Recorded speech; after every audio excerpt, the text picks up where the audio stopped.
હળદરની ખેતી કરવા માટે 15મી મે થી 15મી જૂન દરમિયાન એક આપણે ખેતરમાં સાફ સફાઈ કરી અને ખેતરમાં 2 થી 3 ઊંડી ખેડ કરી અને ખેતરમાં ગાદી ક્યારા બનાવીને અથવા તો ઢાળિયા બનાવીને એના હળદરની રોપણી કરવામાં આવે તો કમસે કમ 10 દિવસની અંદર 10 થી 15 દિવસમાં હળદીમાં એના અંકુરણ ફૂટી જાય છે અને એનો છોડ ઉગવાની શરૂઆત થઈ જાય છે. ત્યારબાદ આપણે એને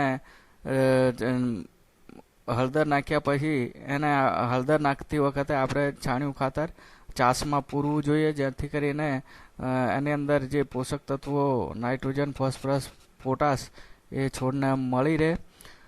ત્યારબાદ હળવું પિયત આપવું, જેથી કરીને પિયત આપવાથી છોડમાં ભેજનું પ્રમાણ જળવાઈ રહે. વધારે પ્રમાણમાં પાણી નહીં આપવું, પૂરતા પ્રમાણમાં પાણી આપવું, જેટલો ભેજ રહે એટલો જ. અને ત્યારબાદ આપણે એને કમસે કમ 1 મહિનાની અંદર એને એક રબડીથી નિંદામણ કાઢવું, જેથી કરીને ઘાસ નકામું ઘાસ ના ઉગી નીકળે. અને છાણિયું ખાતર 2 ચાસની વચ્ચે ભરતા રહેવું, જેથી કરીને છોડનો વિકાસ વ્યવસ્થિત થાય. કમસે કમ 1 ગુંઠામાં એટલે કે 33 બાય 33 ફૂટ હળદરનું વાવેતર કરવું હોય તો આપણે 1 ક્વિન્ટલથી 100 કિલોથી 150 કિલો બિયારણની જરૂર પડે. અને અંગુલી ગાંઠોનો ઉપયોગ કરવાનો, જેથી કરીને એક ગાંઠમાંથી 4 થી 5 ગાંઠો દ્વારા વધારાના છોડ તૈયાર કરી શકાય. એ રીતે આપણે વાવણી કર્યા પછી એમાં ચોમાસાની શરૂઆત થઈ જાય છે, એટલે વરસાદ પડે તો વધારાનું જે પાણી હોય એનો નિકાલ કરી નાખવાનો, જેથી કરીને છોડનો કોહવારો નહીં લાગે અને વધારાનું પાણી નીકળી જાય. હળદરની ખેતી કરવા માટે ગોરાડું જમીન ખૂબ જ અનુકૂળ આવે છે અને ઢોળાવવાળી જમીન, પાણીનો સંગ્રહ ના થાય એવી જમીન આપણે પસંદ કરી અને હળદરનું વાવેતર કરવું જોઈએ.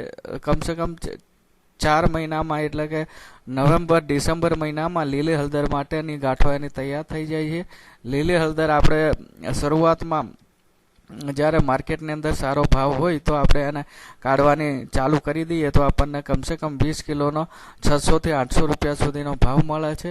અને જ્યારે માર્કેટની અંદર હળદર આવવાનું ચાલુ થઈ જાય ત્યારે ભાવ નીચો ઉતરી જતા હોય છે, જેના લીધે આપણને ખેડૂતને ભાવ વ્યવસ્થિત મળતા નહીં. તો એ ટાઈમે લીલી હળદર કાઢવાની બંધ કરી દેવી જોઈએ અને એને પરિપક્વ થવી જોઈએ, પાકી થવા દેવી જોઈએ, જેથી કરીને સૂકી હળદર તરીકે એનો ઉપયોગ આપણે કરી શકીએ.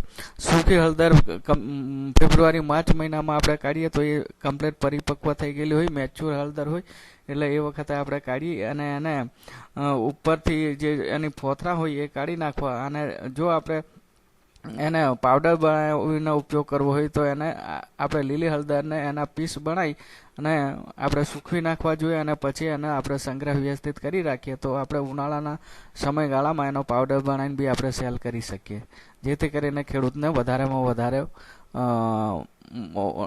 મળતર મળી રહે.